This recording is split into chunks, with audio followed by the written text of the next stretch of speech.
Live news বাংলায় দেখছেন সুস্থ শরীর মন স্বাস্থ্য। এমন তো হতে পারে যে যাকে কামড়েছে সে হয়তো কুকুরের উপর নজর রাখতে পারলো না বা সম্ভবও নয় আর কি।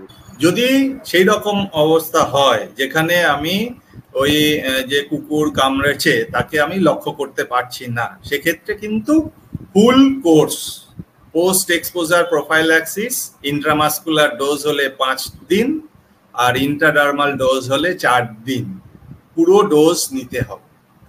অন্য কোনো কিন্তু এর উপায় নেই। এখানে আরেকটা বিষয় আমার মনে হয় উল্লেখ করা ভালো, যে একজন মানুষ এই পোস্ট এক্সপোজার তাকে একবার কুকুর কামড়েছে, সে পুরো ভ্যাকসিন পুরো কোর্স কমপ্লিট করেছে, তারপরে আর কতদিনের মধ্যে কুকুর বা বেড়াল যদি কামড়ায় বা আঁচড় দেয় তাকে ভ্যাকসিন না নিলেও হবে।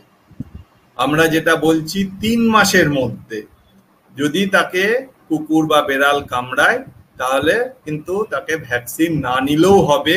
শুধুমাত্র যে জায়গায় কামড়েছে সেই জায়গায় থরো ক্লিনিং, যেরকম বললাম যে রানিং ওয়াটারে সাবান দিয়ে ভালো করে ধুয়ে পরিষ্কার পরিচ্ছন্ন রাখতে হবে, এইটা মেনটেন করতে হবে।